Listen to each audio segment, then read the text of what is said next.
Hey, welcome back to the I Bet My Left Nut podcast. It's your boy, Romero. And since I only got one left testicle, that means I need to get this thing right. Welcome back. Appreciate you for showing up. Well, we made it. We got the subscribers we need, so I'm looking forward to going live. I believe the first live will be Monday. What's this? March 13th. We'll just say 8 o'clock. So if you watch this podcast, please come check us out. I say us because I should have a couple of buddies, a couple of my partners, Mr. Warren E. and my buddy CJ. They should be joining me on the lives more often than not. So I have a little bit of extra character and personalities on board for y'all to call in or click in. Not 100% sure how that thing goes, but we'll see how it goes as soon as I plug in, I guess. So just remember this: we're going live March 7th, March 13th on Monday at 8 p.m. I'm not sure what the topic's going to be just yet, but it's going to probably be a little bit longer stream. So should be a lot of content. This podcast is for you, the viewers. So please chime in, whether it be in the chat room or you come online and stream with us. But please just have your questions or your comments or debates together. We'll plug you in and we'll get this thing rolling. Um, Today, I want to talk about mental health issues. Mental health issues, such a big topic. And just so you know, I'm not a therapist. I've never studied to be a psychologist, psychiatrist, or anything like that. But I just so happened to be diagnosed at the age of 18 with a couple of mental health issues. And to me, that was a blessing. To me, I truly believe that was a blessing. Not that I have disorders, but I believe it was a blessing to be diagnosed with it. Why? Because it let me know that I did have issues. I probably knew by that time that I got diagnosed, but I didn't know. But I did have moments, quite a few moments in my life, circumstances that things could have been so detrimental, but by the grace of God, the universe, powers that are definitely beyond me, um, somehow I got shielded in a lot of scenarios. But I think the environment, I also believe traumatic incidents, circumstances that happen while we're children. I really believe that contributes tremendously to the disorders that we develop over time. Um, when I look back over my life, I can see that the issues were there at least from the age of 13. Um, I can just, somehow I got a pretty good memory.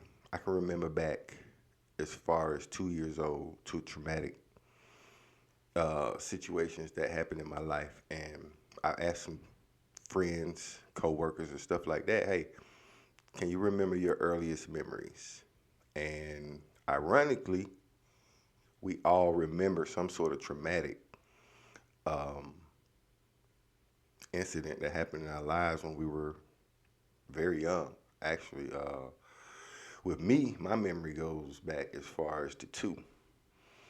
A lot of people I know they can't think back quite that far, but yet it's still a traumatic incident typically that we remember. And I bet if I were to ask you all the same question, chances are your earliest memory is going to be traumatic too, which I find very interesting because if that's the case, then I think we're programmed to remember the trauma.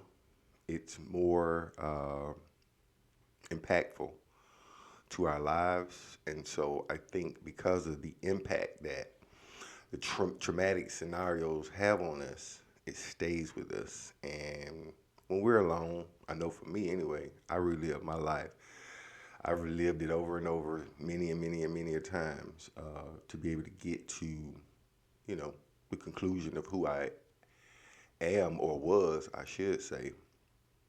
Um, and I think it was important.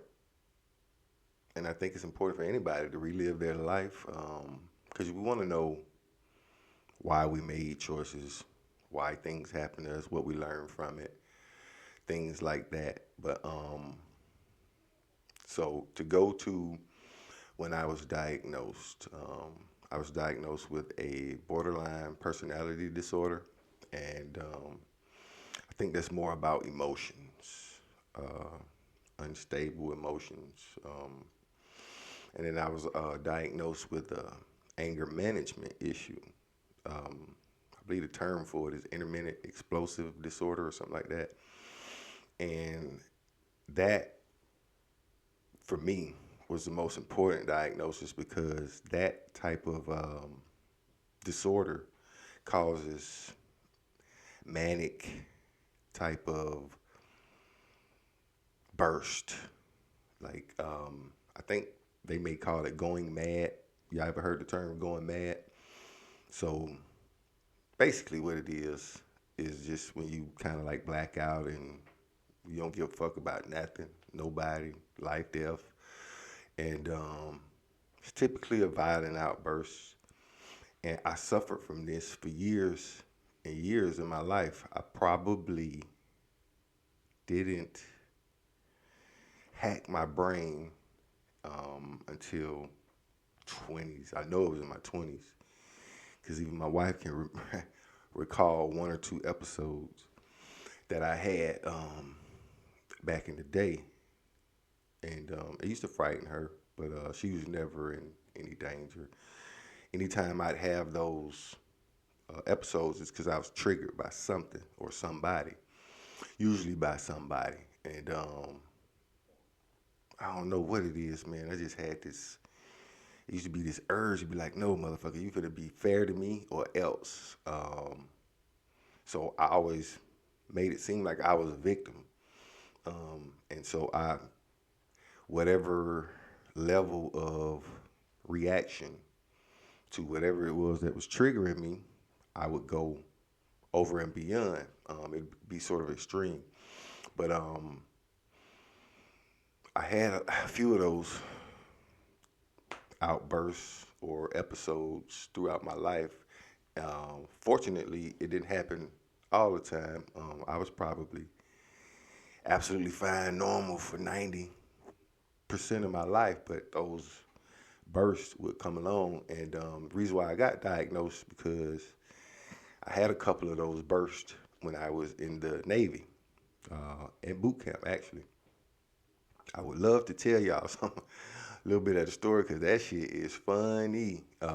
Looking back on it in hindsight, man, oh my god, that stuff funny. But I'm gonna write a book one of these days, and it'll all be in the book. I may be able to go over some of this stuff from time to time on some of these videos, but uh, it's long, and I remember things rather vividly. And I was a big dick, big ass when I was younger. So I ain't give a damn. I ain't give a fuck. I was a victim. And speaking of victim, I think that's what caused my disorders. The environment I grew up in was so vast because we moved so damn much. Man, we moved probably at least 20 times when I was a child. And I don't mean like move household to household. I mean, grabbed some clothes and moved. It was crazy. I talk about all that shit in the book too, but every time, ain't like we were going to a moving up like the Jeffersons. We were goddamn, you know, going from hellhole to hellhole for the most part. And I did a pretty good job of covering that shit up all the way through high school, but things got a little bit better. I want to say in high school, we moved with my grandma for a couple of years. So my last 2 years of high school, I was staying with my grandma. Well, at least last 18 months, year and a half. But that was a little bit better environment. But the thing is, when you're a victim or when you think you're a victim, um, because that's what I was in my mind, I felt like I was a victim to the harshness of the world because I went through a lot of shit coming up, a lot of shit, um, traumatic, very traumatic incidents that happened that I'll share in the book, but it was those traumas. I guess that's the right way to say it. So I found out trauma is what's happening on the inside of us. Trauma is what's happening on the inside of us, but it's traumatic scenarios or situations that we go through that places the trauma inside of us that we deal with. So basically, I would sort of translate the trauma that's going on inside of our body is the reason that I would have said I was a victim, because in dealing with those traumas internally, until you can get over it, until you can deal with it, understand them, they just keep working on you, and keep working on you, and keep working on you. And I think that's the fuel. I think that's the fuel that would cause the explosions, because if you already feel like you're a victim all the time in life, I'm not a victim necessarily of people all the time, just scenarios, situations. I just believe that victim mentality just keeps us either blinded or keeps us smothered in life, and it's a pressure that sits on us, which is the trauma that's happening on the inside, and it'll manifest itself in different ways. I mean, when it shows, when that trauma that a lot of people go through, especially as children, when that trauma meets the road, meaning something, there's a trigger that something happens and it triggers you, and you've already been feeling like, you know, the victim, then shit just comes out in a way where you can't control yourself, because that was the thing. Once it happens, you don't really have control. You don't. I don't even, honestly, I can remember some of those times. I don't even think I was trying to have control. It was just be destructive or be violent, whatever the case was. I just didn't give a damn about nobody or nothing, including myself. So I was very, there was a very high probability I would become a victim of my own disorders, my own mental health. And so that's why I say it was so important that I found out. That shit helped me so much. Why? Because by knowing that I have an issue, and when I got diagnosed at 18, I walked out of that place like, this motherfucker's stupid. He don't know what the hell he talking about. I'm as normal can be. Because I was young and I wasn't going to take the time to try to understand what he had found out about me that could give him the diagnosis. I just thought I was normal all the time. I didn't look at those episodes, even what was getting me kicked out of the Navy, the things that I was doing and done. I looked at that like normal behavior. I mean, this ain't what anybody do or everybody does if they get mad. But turns out it's not how people behave when they get mad. But of course, I didn't know that. I was stupid. I thought he was stupid, which means I was stupid. Because he knew what the hell he was doing or talking about. I didn't. And so even years after that, I still didn't fix the problem. It took me accepting, but it also took other scenarios that cost me things, cost me opportunities. Like the Navy, it cost me an opportunity. My personalities, my disorders or whatever, it cost me an opportunity. Got kicked out of college, another opportunity. And it was around that time, I think, and I was 21. It was around that time that I said, you know what? This shit gonna cost me everything, because that's what it's doing right now. It's costing me everything. I can go to a couple of opportunities that my personality or whatever was going on inside of me, my victimhood mentality was costing me opportunities, getting me kicked out, expelled from places that was supposed to be there to help me. So it was around that time I said, man, I gotta really think about this. I gotta evaluate myself, because who the hell can I blame? It was me, my actions that cost me those opportunities. So I had to point a finger at me. And that was the time at 21 where I said, hey, this must be real. It must be a thing. And so I couldn't afford to go to a therapist. I couldn't afford. I ain't have insurance, man. I had no medical insurance to be going anywhere to get help, to get more evaluations and get more opinions or whatever, to get I guess, a better glimpse or idea about what was going on. So I was like, man, I'm gonna have to tackle this shit on my own, and that's what I did. I accepted the diagnosis that, okay, maybe the guy knew what the hell he was talking about. So if he knew what he was talking about, and I am having some issues with my mental health, and I can't afford therapy, what am I gonna do about it? Try to understand and try to get control. Now, it wasn't until I figured out that my personality and my character, which all stem from my mind, my brain, I figured out that that's who was controlling Romero.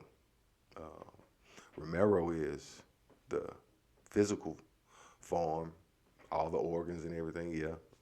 All the physical belongs to Romero. But the person, the personality that's controlling Romero, making all the decisions, was who I am, which is all up here. And so it wasn't until I was able to separate me, who I am, the personality, from the physical, who I am, that I was able to gain control of my mind, the way I think. And I found out that I can control my mind. I found out that whenever I'm getting emotional, angry, I can control it. But I have to be on top of it. And so that was the thing that I worked on. I worked on. I was like, I got to get on top of this, because once it go past a certain point, I don't have control. So I was like, I can go from being in control to out of control. So I need to learn and find out how to never be out of control. And so the process started right after I got kicked out of college. I started working on it, but not a lot, because you still gotta be living. You gotta do living things that happen on a normal basis. So working and social life and all that good stuff. I gotta still function as a human being with the understanding that I have some mental issues. But I need to get on top of that, because I've already noticed and seen how it's taken things from my life. So if you or anybody who's had like explosive moments where they seem to be out of control, it could be a good possibility that they have some sort of personality, not personal anger management disorder too. And those are the type of disorders that I felt like was going to cost me my life. either living life or my free life. I was going to end up in prison for the rest of my life, and I had been arrested several times from, just not controlling myself so much. Never really did any real time. Just arrested a bunch of times. I had to fight a lot of little cases, and fortunately, things worked out for me. But it could have not, and my record could have been so bad that it would have been unrecoverable for me. And so that's why I wanted to have this conversation because I know what it could have took from me. It could have took my entire life. It was supposed to take my life. I'm not supposed to be here now. I thought about that the other day. I was telling my wife, I got emotional about it because I look back at some moments where I was gone, and by the grace of forces and powers way beyond my measure and my understanding, they protected me. It wasn't because of me that I'm here. If it had been up to me, I would not be here. Y'all wouldn't have saw me ever again in a few different situations, and it'll be in the book. But it was going to cost me everything. Mental health was going to cost me everything. And that's been 26 years ago. I'm still here. And I'm so damn grateful that I'm still here. And I have lived my dream for the most part, having a family. That was my biggest thing. I wanted to be a father, husband, leader, provider. And I was going to talk about some of these things I'm talking about now on this podcast intentionally.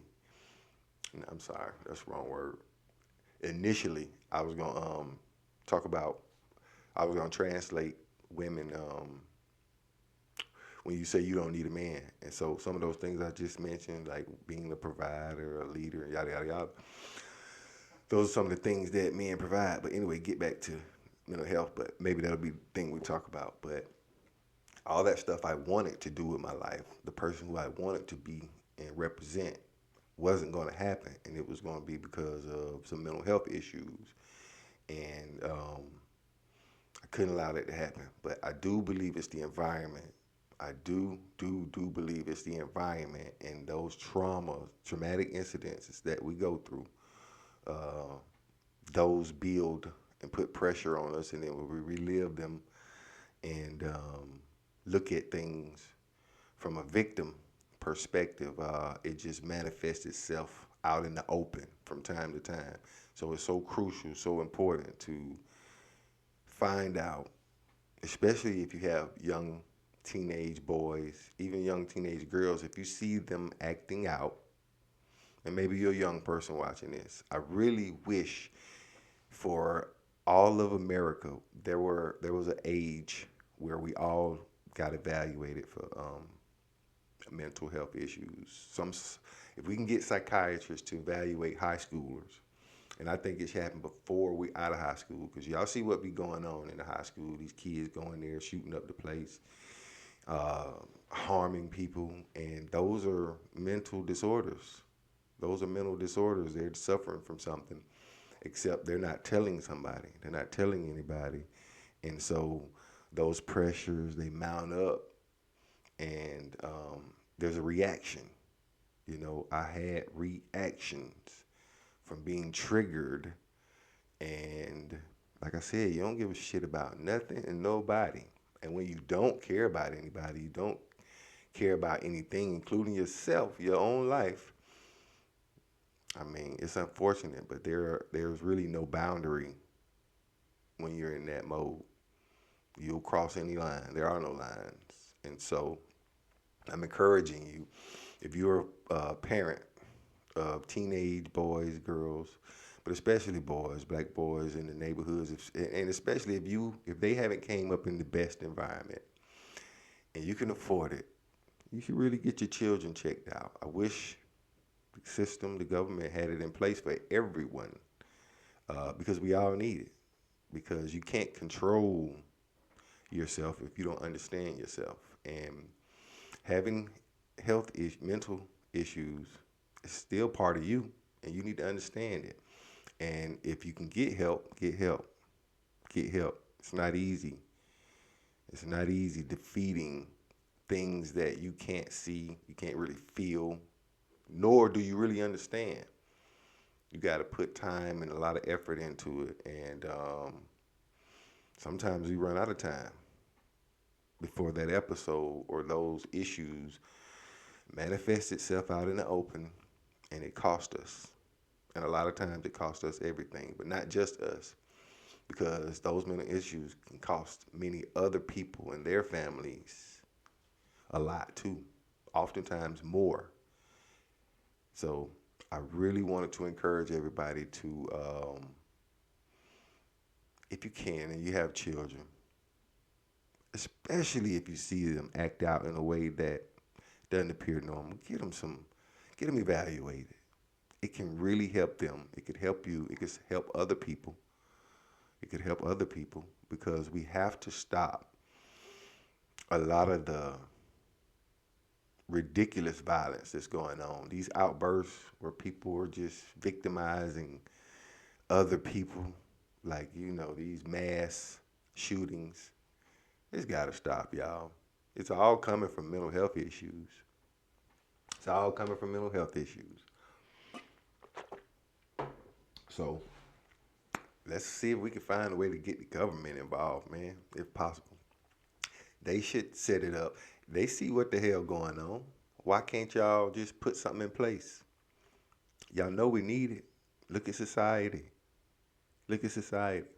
And then if 66, or well, I don't know the real stats, but if over half the population is living beyond the poverty line, that means over half the population is probably in compromising environments. And when you're in compromising environments, you're going to typically face some traumatic days, traumatic scenarios, and they're going to affect you. It's going to leave an impression on you, an imprint. And if you can't deal with that imprint, it stays with you forever, and we react. We react off of what we've been through. Well, if you lived in chaos, that's what I felt like my life was. I lived it in chaos. And when you live in chaos, you try to conform to it. And conforming to chaos makes you capable of creating chaos.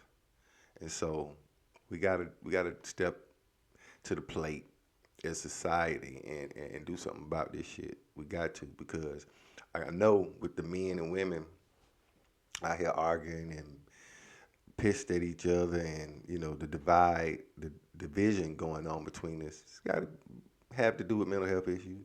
Yeah, all them traumas you went through, all those breakup relationships, shit ain't natural, man. I don't know why people think losing love is natural. Ain't nothing natural about that. That's trauma. And so when you deal with these breakups, especially at a young age, that's when we're the most impressionable. You're dealing with these traumas, it's hard to get over. You're feeling like a victim. Well, somebody got to do something about it. I don't see a reason to wait.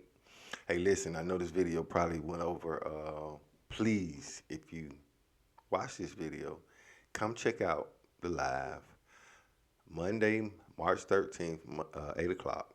Monday, March 13th, 8 o'clock. Shout out to Warren E. and my boy CJ. Hey, man, looking forward to having y'all on. We're going to take this thing to another level. We're going to help so many people, because that's what it's about. Helping, and building. I hope you enjoyed this podcast. Please come check us out. Until the next time, it's your boy. Peace.